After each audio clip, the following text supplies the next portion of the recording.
empezar contando un pequeño testimonio de algo que tiene que ver con el mensaje. Es algo un poco que a mí me parece muy, muy loco cómo el Señor obra. Más que una tarea, tiene que ver en cómo nuestra vida de servicio al Señor es más que solo una acción que yo desarrollo en el día a día. Es algo que tiene un impacto que viene desde la eternidad, porque el Señor preparó buenas obras desde la eternidad y que va hasta la eternidad, porque mis acciones hoy delante del Señor y gracias al Señor están generando que su venida se acerque o se acelere. Pedro escribe esperando y apresurando la venida del Señor, y en eso estamos día a día. Obras que están preparadas desde antes de la fundación del mundo hasta que el Señor vuelva. Pero hay muchas situaciones que por ahí nosotros podemos llegar a confundir de acuerdo a la etapa y en la temporada de vida en la que estamos, y eso es lo que quisiera ir como bajando a tierra y aclarando.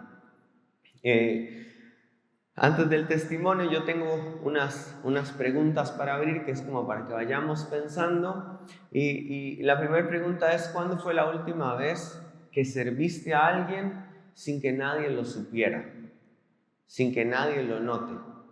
A veces es un poco difícil verse tentado, no a veces a ostentar lo que hacemos, pero sí como a que el corazón nos lleva constantemente a querer que se vea lo que estamos haciendo. Estamos en una lucha constante de que nuestra identidad se forme, de que la gente pueda descubrir lo valioso que somos, y en esa lucha del día a día muchas veces hacemos cosas en las que terminamos haciendo que los demás se enteren por las motivaciones tal vez que no son las más correctas. Luego, ¿cuántas veces fuiste amable en la iglesia y llegaste a tu casa? Y esta es de las más difíciles para mí, bueno, ahora que estoy casado también, pero antes, cuando tenía mis hermanas, a mi mamá, a mi papá, que hacían ruido, que yo quería silencio. No, denos un amor. Iba a hablar de cuando era soltero y vivía solo en realidad. Pero esta pregunta es: ¿cuántas veces fuiste amable en la iglesia y llegaste a tu casa y fuiste otra persona completamente? Uno sale, no sé si han visto como estos dibujos animados de, creo que es Goofy, que está siempre todo contento y se sube a su auto, y apenas se sube al auto se transforma en Satanás. A todo el que se le ponga enfrente le grita, se enoja, choca con todo el mundo. Y muchas veces nosotros también vemos dentro de estas cuatro paredes el servir al Señor, o el fruto se ve como que si fuera una tarea. Tengo que ser bueno dentro de la iglesia, tengo que ser amable dentro de la iglesia, tengo que sonreírle a la pastora, tengo que hacer tal y tal cosa. Pero salimos de esa puerta y ya esa amabilidad se desaparece o se desvanece, porque son tareas externas, no son fundamentos internos. Y lo que el Señor quiere construir en nosotros son fundamentos y cimientos firmes. Lo otro es, y esto es un desafío interno: ¿estás sirviendo porque amás o porque tenés miedo de lo que pasa si no servís? Y en el día a día y en la vida, todos los que servimos al Señor nos vamos a encontrar quizá constantemente en esa lucha, porque tenemos que ir siempre al Señor. Todo lo que hago lo hago porque amo al Señor, o porque tengo temor de no cumplir, o porque tengo temor de no dar la milla, o porque tengo temor de no alcanzar la estatura que está dando el otro que está al lado mío. Más cuando estás rodeado de gente que Dios ha levantado muchísimo. El desafío para mí consiste en seguir sirviendo por amor y no por competencia, por amor y no por comparación. Entonces quería como hacer esa pregunta y arrancar con el siguiente principio, que es el primer principio. Si me pasan a la siguiente diapositiva, porfa. Bueno, esas eran las preguntas. Ahora a la que sigue, porfa. Y es: sin santidad el servicio está completamente vacío. Sin santidad el servicio está completamente vacío. En Hebreos 12:14, si los chicos pueden poner ahí el pasaje, dice: sigan la paz con todos y la santidad, sin la cual nadie verá al Señor. Y acá el punto no es como que uno termine pensando o terminemos pensando, bueno, soy un pecador y la verdad yo tengo muchos problemas y yo creo que yo no voy a poder ver a Dios, sino verlo desde el lado positivo. ¿Qué tanto mi deseo de poder ver al Señor me está llevando a tomar decisiones en pureza y en santidad? ¿Qué tanto mi anhelo y mi deseo de acercarme al Señor está generando que yo me aparte de esos lugares de impureza? Y acá yo anotaba que yo puedo ser muy útil, puedo ser súper útil, pero puedo no estar transformado. Puedo ser súper útil en la iglesia, puedo ser súper crack hablando, puedo ser súper crack tocando un instrumento, puedo ser súper crack, no sé, negociando, vendiendo, pero la pregunta acá es, ¿todo lo que yo hago es porque el Señor diariamente me está transformando o es porque aprendí a ser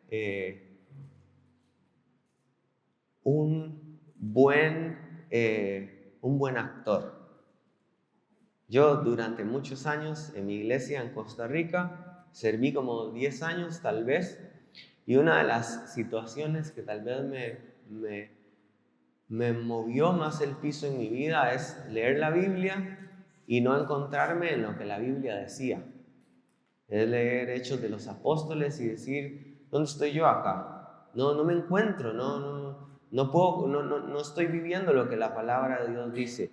Y el Señor empezó a trabajar mucho de lo que tuvo que trabajar el Señor en mí, era cómo yo concebía la santidad y cómo yo miraba la santidad. La miraba como un intercambio de culpa, gracia. Peco, culpa. No peco, favor. Y eso me generó un problema muy grande durante muchos años, hasta que pude entender que mi deseo por ver al Señor inclinaba mi corazón a buscar cada vez más todo lo puro, todo lo bueno, todo lo amable en mi mente y en mis acciones. Y hay gente que camina de esa forma constantemente y que tal vez no es la más visible de todas, pero camina de esa forma porque se ve su fruto. Una de las personas que yo más admiro y que por ahí no todos tienen el gusto y el placer de poder verla tan cerca, aparte de la pastora Mari, es a mi hermano Wally. Wally es una persona que de verdad demuestra cómo él vive en una constante intimidad con el Señor. Nadie se da cuenta, yo sí porque soy el vecino. Entonces, a las 10 de la mañana se escuchan las notas de Wally adorando. A las 11 de la noche se escuchan las notas de Wally adorando. Wally viene del trabajo, se escuchan las notas de Wally adorando. Wally sale de su casa y está lloviendo, y yo no estoy en mi casa y llego y está toda mi ropa seca puesta en la puerta de mi casa.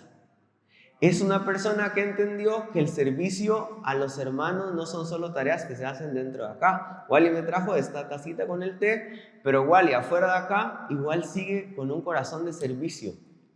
Y de verdad yo doy testimonio que es una persona, todos tenemos que cambiar y cosas que cambiar, pero que yo veo la santidad del Señor en él, porque todo lo que él hace, lo vean o no, es con amor. Hoy, de hecho, me hizo mucha gracia porque yo estaba dentro de mi casa, estaba lloviendo y yo no me di cuenta porque cerramos todo. Y me envía un audio: amigo, salí corriendo de casa, pero estaba lloviendo porque tener ropa tendida afuera.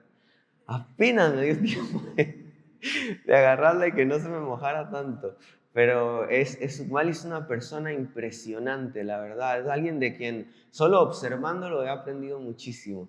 Así que bueno, la santidad es eso en lo que yo, por mi deseo de conocer al Señor y de verlo, yo lo practico, yo me aparto. Es como el que tiene el deseo de conocer a una chica o a un chico, y por su deseo de poder conocer a esa chica, si es una persona sana, va a dejar de verse con otras chicas, va a dejar de tener otros amores, solo va a tener un amor. Puede ser que en ese momento no son nada, puede ser que en ese momento solo se sabe el nombre de la chica, pero como tiene una convicción de amor que va a ir creciendo, porque todavía no puede decir que que la ama para siempre porque apenas se sabe el nombre, pero va creciendo poco a poco y se aparta de lo demás. Se excluye de otras actividades o situaciones donde su amor se comparta con algo más, ¿verdad? Hay un escritor que es hermoso, que es A.W. Tozer, y yo me encontré una frase que él dice: lo más importante de cualquier persona es lo que piensa de Dios, porque de ahí sale todo lo demás. ¿Por qué lo que piensa Dios? Porque en la medida de mi concepto de Dios y de cómo yo busco a Dios, todo lo demás que yo voy a buscar va a depender de eso. De todo lo que me abstengo va a depender de eso. De todo lo que disfruto va a depender de eso. De todo en lo que invierto mi tiempo, mi dinero, mis recursos, va a depender de mi óptica o de la óptica que tenga del Señor. Entonces el primer punto es que sin santidad el servicio está vacío. Y acá, cuando yo quisiera que pensaran, ¿cuándo fue la última vez que buscaron a Dios sin pedirle nada? Solo por el simple hecho de contemplarlo en su presencia. A veces eso no lo hacemos porque no lo entendemos o porque nunca lo hemos escuchado, pero no hay algo más hermoso que podamos buscar al Señor solo por conocerlo y ministrar su presencia. Que por ejemplo hoy hayamos salido de casa con este clima que está un poquito difícil de salir de casa, como decían ahí, increíble que haya tanta gente hoy, pero que mi objetivo no haya sido venir porque si no me ven en el discipulado me van a llamar la atención.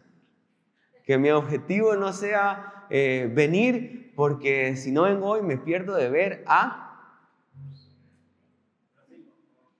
Que mi objetivo no sea que si no vengo hoy, entonces en mi casa mi mamá me va a mirar de cierta forma, ¿no?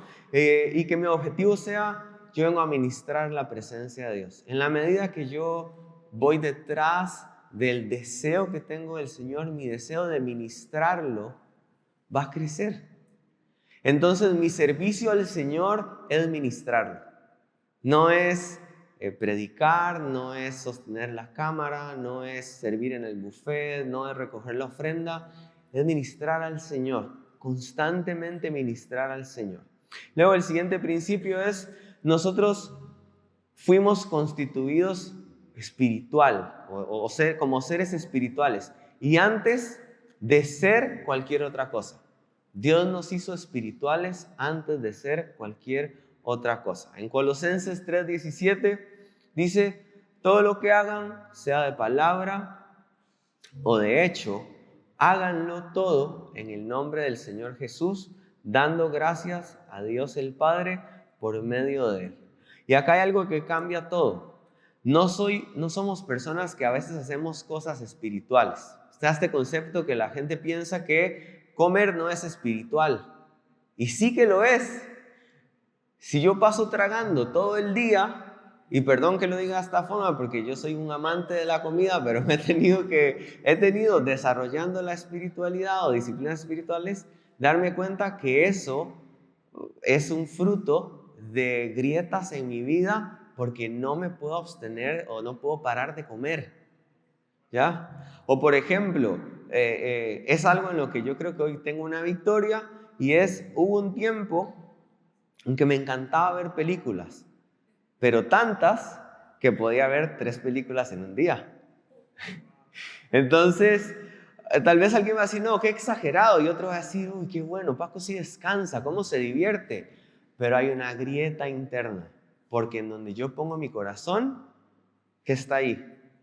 Mi tesoro. Entonces, algo que es muy importante es que yo entienda que yo fui concebido como un ser espiritual y todo lo que yo hago demuestra la profundidad del entendimiento que tengo de lo espiritual y de que el Señor me hizo de esa forma. No solo cuando oramos somos espirituales, o no solo cuando predicamos, o no solo cuando... tiene mucho que ver con cuando estoy en el trabajo, cómo hablo, cuando me piden un favor, cuando estoy enojado, cómo hablo, cómo respondo. Yo estoy acercándome a una persona con la que me reúno una vez por semana por videollamada y es alguien nuevito en la fe. él no sabe nada, básicamente. Nunca ha entendido, nunca nadie le predicó el Señor, nunca nada. Y hace unos días empezamos a leer Mateo y él llega al ayuno y yo hablo con él en la siguiente semana y me dice, Paco, ya lo entendí todo, hay que ser muy radical en esto. Voy a hacer el ayuno de 40 días. Y le digo, no, baja un cambio, 40 días no. Mediodía. Me dice, bueno, pasa una semana. Y le digo yo, ¿y cómo fue? Porque nos vemos una vez por semana. No me vas a creer. Llego en la noche a la casa y sé que tengo que leer la Biblia, pero no la leo. Sé que tengo que orar, pero no oro. Y el día que me dispuse para ayunar, Vasco, de verdad dije, Dios, hoy lo voy a hacer. Y voy a una reunión, el único reunión del mes. Llego, una mesa servida, todo el mundo comiendo, y yo dije, al final terminé comiendo, porque todo estaba muy rico. Entonces, a veces, como que el alcance de lo que yo me determino en el Señor, a veces tiene que ver por el entendimiento que tengo de que yo soy una vida espiritual. Y que las prácticas espirituales tienen que ver, más allá de cumplir tareas, con una relación íntima. Entonces yo le decía, bueno, hagamos una cosa. ¿En cuánto tiempo salís de tu casa al trabajo? En 10 minutos. ¿Puedes usar esos 10 minutos para orarle al Señor? Porque a veces creemos que para poder tener una vida de oración, ¿qué se necesita para desarrollar una vida de oración? 1 hora orando. No se puede. Si yo quiero empezar a aprender a orar, no puedo estar 1 hora orando. Mis primeros pasos como integrante del grupo de intercesión fueron más que un desafío, yo creo que como un desastre. Pero todo inició con un deseo que el Señor puso en mi corazón. Yo me di cuenta que habían áreas en mi vida que necesitaban urgentemente la oración. Y me determiné a venir al grupo de intercesión. Pero ¿qué me pasaba? Que después de los primeros 10 minutos, ya yo me quería ir. Porque me parecía demasiado. Y yo decía, pero la pastora, ¿cómo hace? Ya lleva 25 minutos dando gracias a Dios. ¿Cómo hace? No ha pedido una sola cosa, solo ha dado gracias. Decía yo, ¿no? Y con el pasar del tiempo, empecé a darme cuenta que la vida de oración inclusive era más que venir a la intercesión. Era que desde que yo me levanto hasta que yo me acuesto, la posición de mi corazón está constantemente dando gracias a Jesús. Dando gracias a Jesús. Den gracias en todo o por todo. Oren sin cesar, constantemente. Yo le decía a este chico, no se trata como de que te pongas a orar y digas, Dios, gracias, porque en la palabra dice que tal y tal y tal cosa, porque solo se ha leído 4 capítulos de la Biblia en toda su vida y tiene 33 años o 34. Entonces, ¿en qué consiste esto?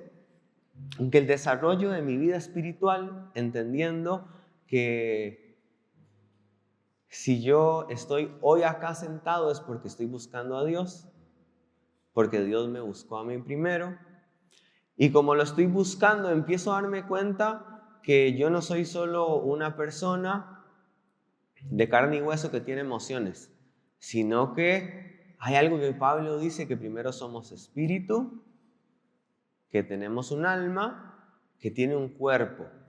Y en ese entendimiento, el Señor empieza a decirnos que desde antes de la fundación del mundo habían obras. O sea que sus planes espirituales ya estaban desde antes de que yo naciera. Porque todo lo que yo voy a hacer en la tierra es espiritual. Aunque no necesariamente todo es leerle la Biblia a una persona. Un día yo bromeaba con Guido porque no sé qué le estaba contando yo de que yo quería compartirle a Adeno un pasaje y me costaba compartirle pasajes a Adeno cuando éramos novios. Me hacía un enredo y terminaba diciéndole, bueno, no, está bien, bueno, chao. Y no le compartía nada. Entonces hablando con Guido un día le digo, amigo, no sé qué estamos hablando, y le digo, es que a veces no sé, o no sé si fue Guido el que me hizo el chiste a mí, como, Paco, pero vos qué esperás que de no te diga, oh, gran hombre de Dios, gracias por ese gran pasaje que me compartiste, sos muy espiritual. Y no, no es así, no se trata de eso, pero en la vida todo lo que hacemos es espiritual, no solo orar es espiritual, hacer chistes vulgares es espiritual, porque nace de lo que hay en el corazón.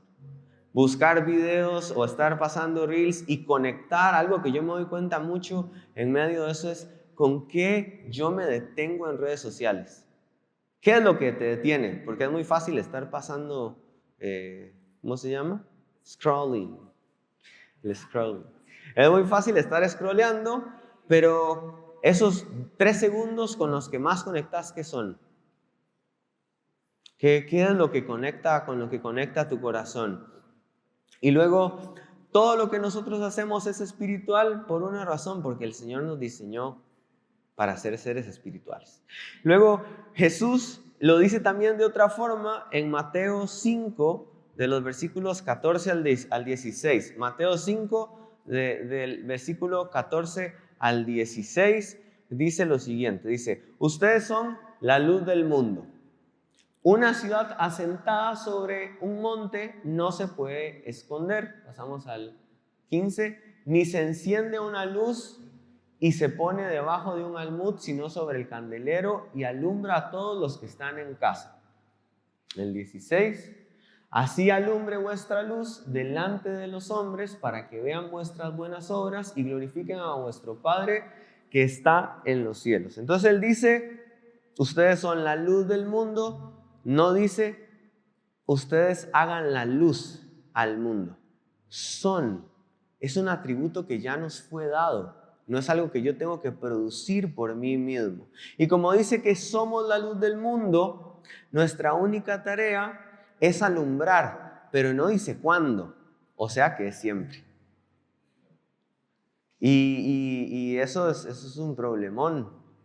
Porque, digamos, ¿qué tanto mi vida es alumbrar siempre? Esos son los problemas que yo tengo en mi cabeza a veces. Estoy alumbrando siempre. Eso como esos cuestionamientos que yo me hago internamente. Pero bueno, el Señor lo que dice es, son la luz. Es una luz que está constantemente encendida. Y como esa luz está dada por Dios, no se apaga. No se puede apagar. A menos de que yo decida ocultarla, a menos de que yo decida esconderla, a menos de que yo decida que mi deseo por conocer al Señor se apague a través de meter otros amores en mi vida. Porque al final se trata de eso, el deseo a lo que yo amo. Construye qué estoy edificando y hasta qué persona estoy también adorando. ¿En qué parte de nuestra vida hemos dejado de ser luz porque pensamos que lo que hacemos ahí no es espiritual?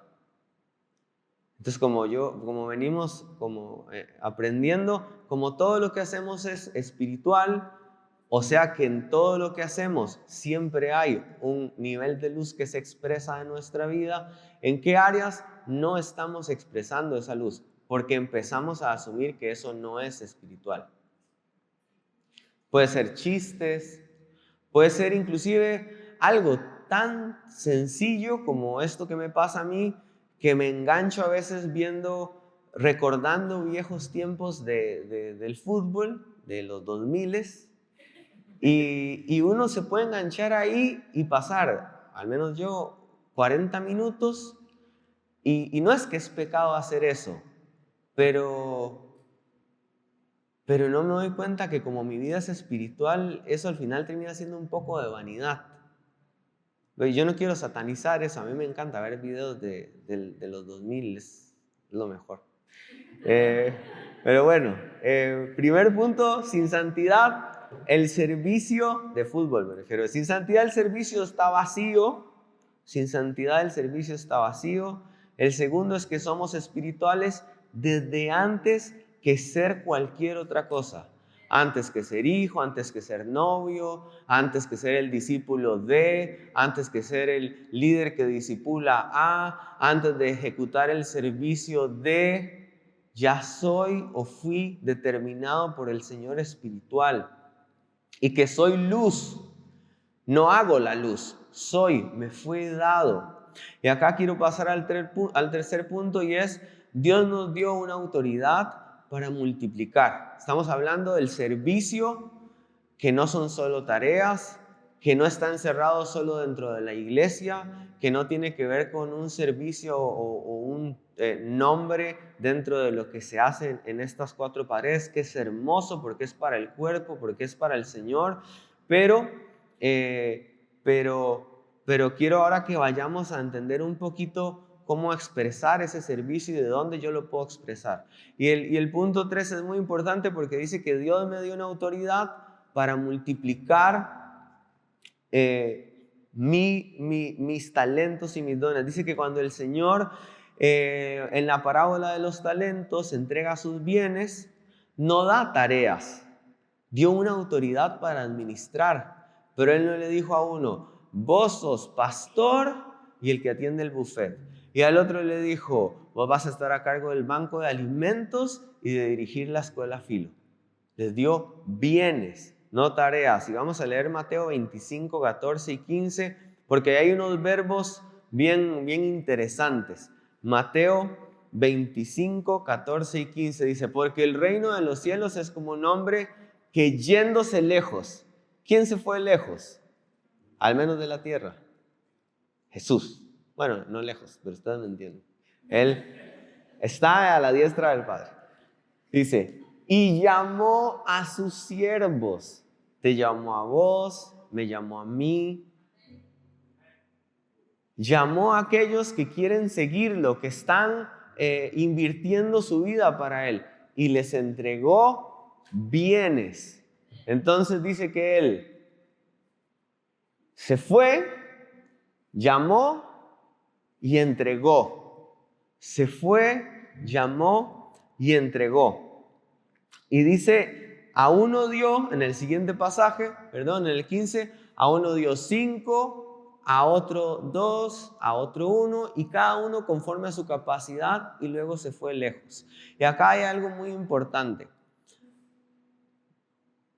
Ahorita el punto no va a ser discutir por qué a unos les da una cantidad y a otros otra cantidad.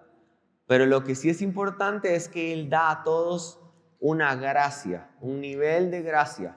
Y ese nivel de gracia se puede extender, porque Él dice que Él nos va transformando de gloria en gloria y de victoria en victoria. Entonces, esa gracia, ese regalo inmerecido, nos fue dado para que se transforme y crezca. Por ahí uno crece pensando ciertas cosas de uno mismo y se compara con otra persona y en esa comparación uno dice, no, me falta un montón, o no, yo no tengo lo que tiene él, o no, mis talentos no son espirituales. Yo no soy de los que pueden pasar adelante a orar por una persona. Mis talentos son más administrativos, pero aún así ahí hay espiritualidad. Pero a lo que voy, en este punto de los talentos, es que esa gracia se transforma. Yo me acuerdo que una de las conversaciones que más me han impactado con Josi fue que él me compartió algo que para mí todavía me sigue dando vueltas en la cabeza. Me acuerdo que él me dice, yo le estoy hablando a él del servicio y de que yo no sé en qué servir o en qué, hacia dónde servir. Y él me dice, mira, no te preocupes por eso, porque cuando yo empecé a servir en la iglesia, voy a parafrasearlo porque fue hace mucho que me lo contó. Al principio sí lo tengo claro, lo que me dijo tal vez, no me acuerdo textualmente. Pero él me dijo, yo empecé con un grupo chico de discipulado en mi casa. Y yo pensaba que eso era todo lo que me había sido dado. Pero después me di cuenta que en la medida en que el tiempo fue avanzando y yo fui invirtiéndome en el Señor y fui creciendo, eso cambió y empecé a ir a las calles. Y cuando llegué a las calles y empecé a evangelizar, pensé que eso era todo lo que el Señor tenía para mí. Pero después, con el pasar del tiempo, me di cuenta que había un poder sobrenatural y empecé a ver milagros en las calles y pensé que eso era todo lo que el Señor tenía para mí. Y en ese interín estaba también el grupo de música de metal y hardcore y pensé que mi vida iba a estar para siempre en la música metal y hardcore y eventos evangelísticos. Pero llegó un momento en que el Señor me transicionó y me di cuenta que mi vida solo no iba a estar ahí.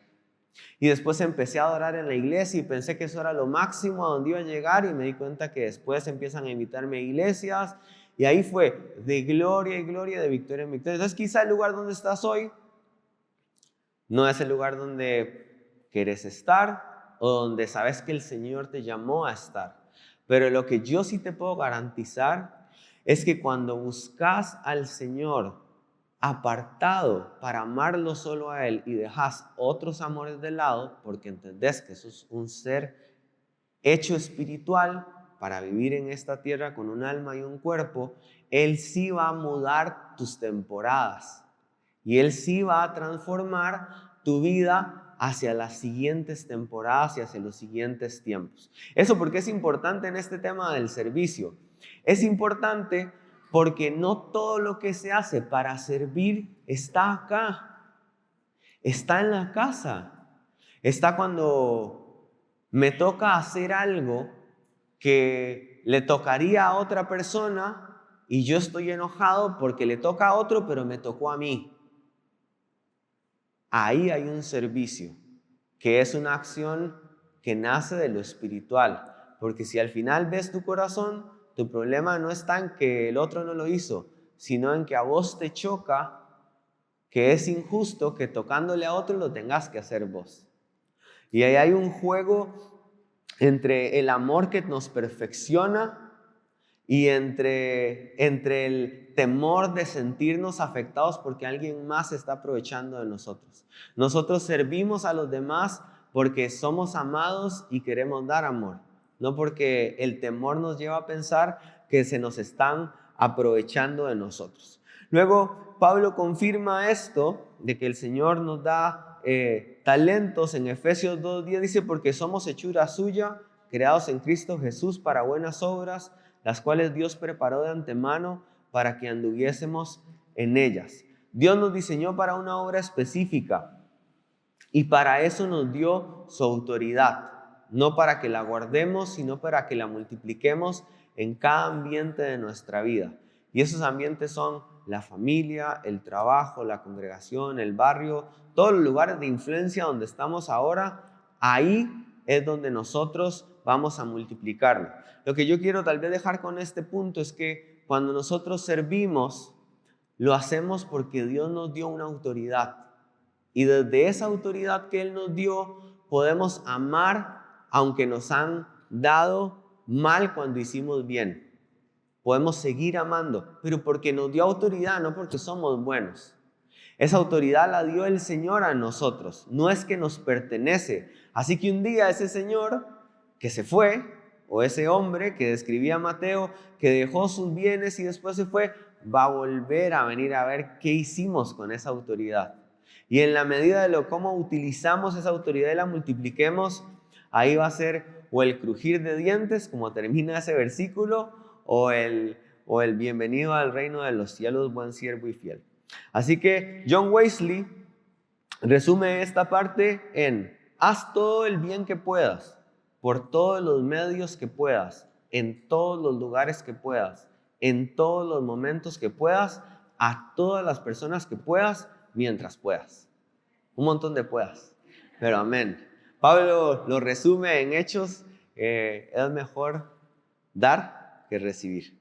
Ahí está como el cierre. Luego el siguiente punto, y ya vamos terminando. El punto 4 es: el talento enterrado tiene una cara conocida. Este último, que recibió un talento, hay una cara conocida con la que nos podemos relacionar. En Mateo 25:18 y luego en el 24:25, el 18 dice: pero el que había recibido un talento fue y cavó en la tierra y escondió el dinero de su señor. Pero llegando también el que había recibido un talento dijo, ahora vamos al versículo 24, Señor, te conocía que eres hombre duro, que ciegas donde no siembras, donde no sembraste, y recoges donde no esparciste, por lo cual tuve miedo, y fui y escondí tu talento en la tierra. Aquí tienes lo que es tuyo. Este siervo no perdió el talento, lo guardó y lo enterró por miedo. Y eso es lo que yo quisiera que también pudiéramos como observar en este momento.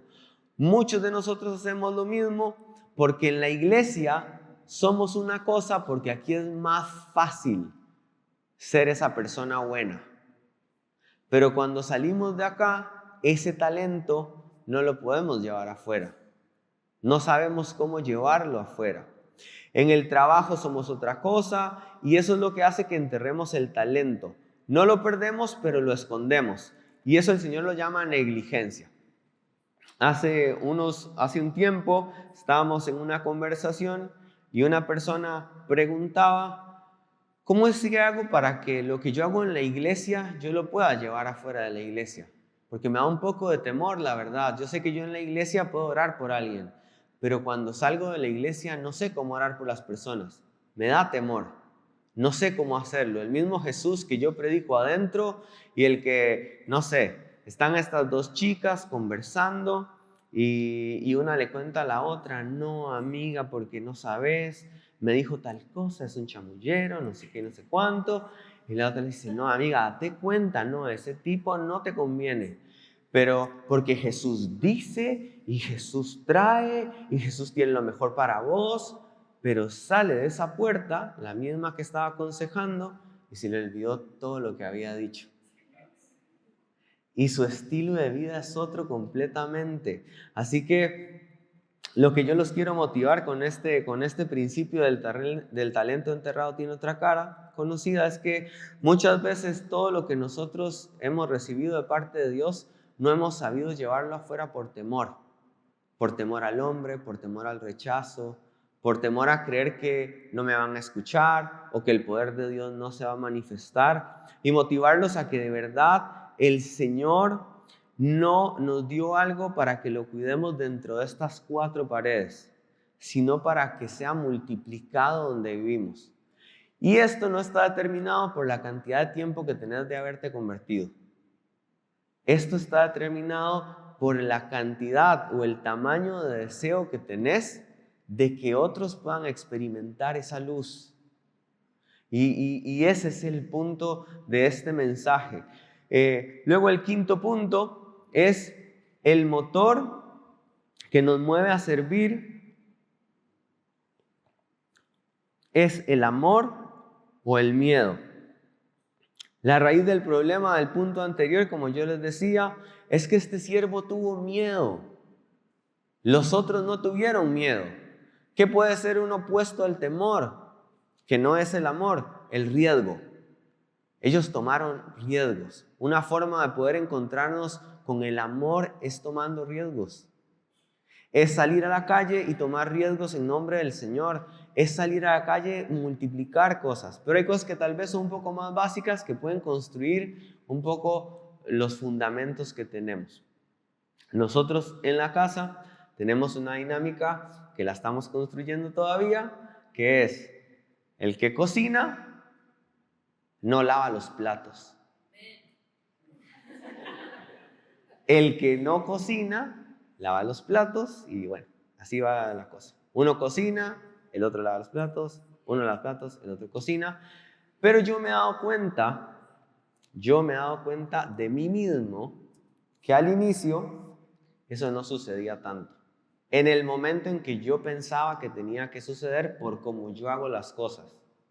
Yo cocino y lavo en el mismo momento porque me gusta sentarme y no tener nada sucio. ¿Quiénes son de ese equipo? Muy bien. Pero está el otro equipo y también está todo bien, que es: cocino, hago una pila de cosas sucias, disfruto de mi comida porque los platos están sucios atrás de mi espalda y no los veo y no me importa, y después lavo los platos. Y está todo bien, pero como yo tenía una forma de hacer las cosas, me di cuenta que al inicio eso me generaba una molestia. Entonces yo le hice una pregunta al Señor: ¿Yo tengo que decirle lo que me molesta o no tengo que decirle lo que me molesta? Y sin que Dios me respondiera, yo hice un par de comentarios sarcásticos. Y aprendí una lección. Mi lección. No, aprendí una lección con eso, pero después de que yo tuve esas acciones, la verdad. Y es que si yo amo y yo no tengo miedo y a mí no me gobierna el temor, yo puedo cocinar y lavar los platos las veces que sea necesario, solo porque yo amo servir a mi esposa. Pero esto no lo estoy diciendo para yo ostentar de mí mismo, porque comenté primero que hasta un comentario sarcástico tiré. Pero el punto es este, yo estoy creciendo en eso también. El ejemplo que quiero dar es que al inicio lo que a mí me gobernaba era el temor, porque es el temor de algo que tal vez yo siempre he tenido en mi interior. Se están aprovechando de mí. ¿Sí? ¿A quién no le ha pasado eso? ¿A quién no? Se está aprovechando. Cocino y lavo los platos, primera vez. Cocino y lavo los platos, segunda vez. Se está aprovechando. Pero el Señor me logró cambiar eso en mi mente. Porque lo que inclinaba mi corazón a pensar eso, aunque es gracioso y es la verdad al mismo tiempo, era un temor interno mío, que se aprovechen de mí. Yo fui muy bulleado en la infancia, entonces tal vez está vinculado con eso. Pero el Señor está trabajando en eso y en el matrimonio me lo está trabajando bastante bien. Pero el punto es el siguiente, porque el corazón se expone a encontrarse con sus propios temores, ¿no? Pero a lo que voy es a lo siguiente. Yo me di cuenta que yo estaba operando en temor. Y cuando operamos en temor, nuestra forma de servir fuera de la iglesia, porque aquí yo soy todo risas y toda amabilidad, pero en mi casa, si no hacen lo que yo pienso, salgo con un comentario sarcástico. Entonces, hay una diferencia entre el Paquito de la iglesia y el Paquito de la casa. Y sí, entonces, eso me empezó a generar una alerta a mí. Y ahí es donde yo quiero llegar con esto. ¿Qué alertas hay en vos? En donde está operando el temor y el amor no está siendo perfeccionado en vos. Porque cuando el amor se perfecciona en nosotros, nuestra decisión de servir a los demás está motivada 100% por el amor. Entonces no nos va a importar las veces que tengamos que repetir algo que en la carne o en el mundo natural sea injusto, porque la motivación es el amor.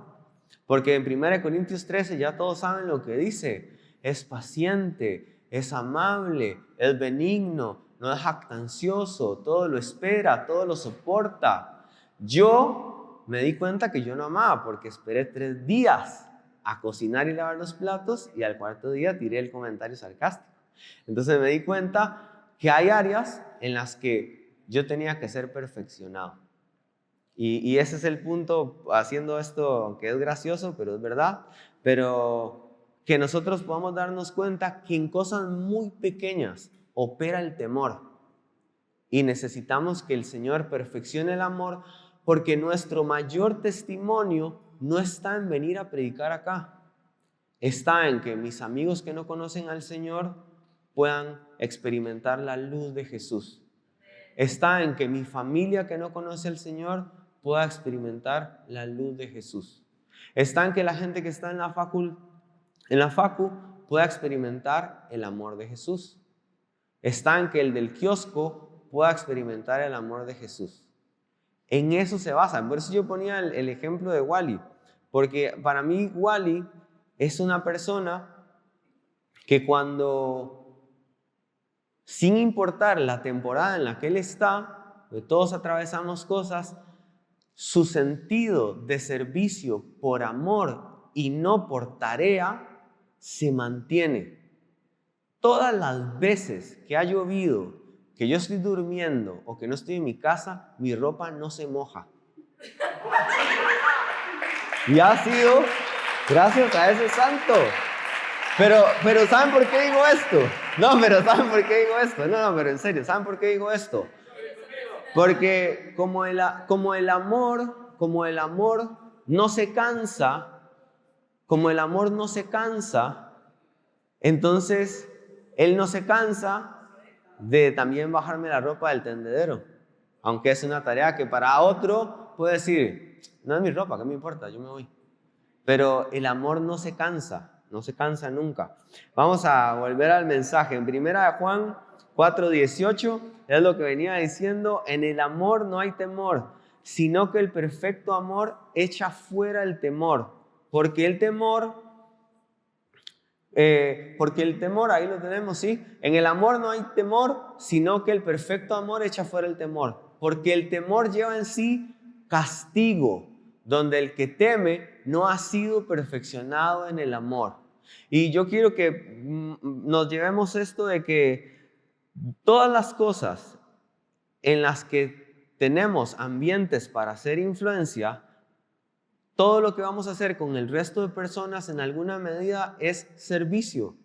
Es ayudar a alguien, es abrir la puerta, es repetir una tarea 7, 8, 9, 50 veces, aunque la persona le tocaría hacerla y no la hace, ¿verdad? Pero el punto es, yo sirvo a mi familia, a mi comunidad, a la gente que tengo cerca, fuera de la iglesia, desde el amor o desde el temor. Y que ustedes se puedan llevar eso.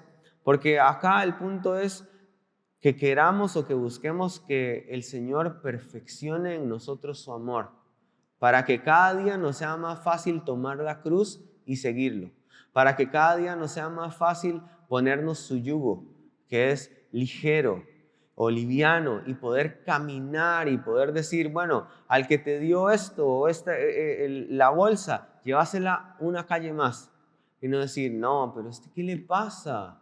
Yo tengo otras cosas que hacer, no tengo tiempo para ayudarlo.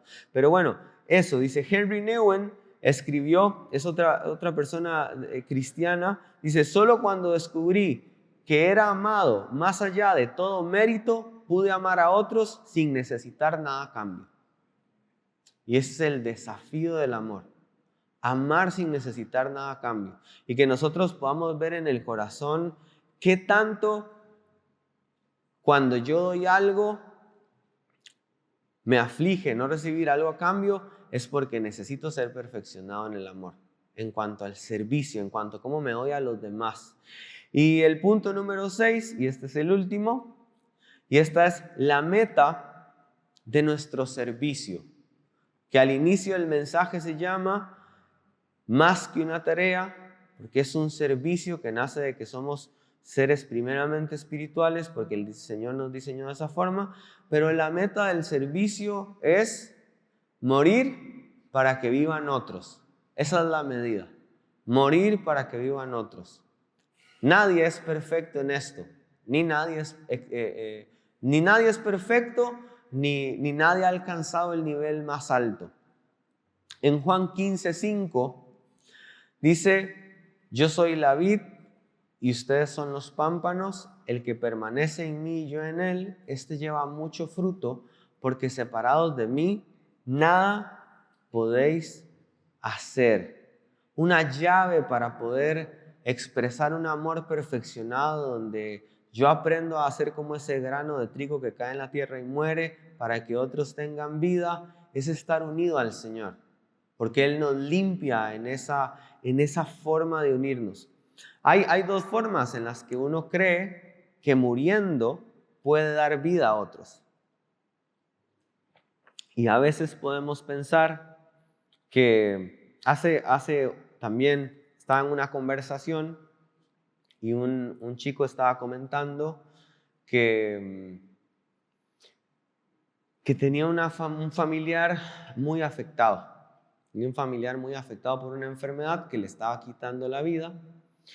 Y esta persona, en su deseo de ver a esta persona bien,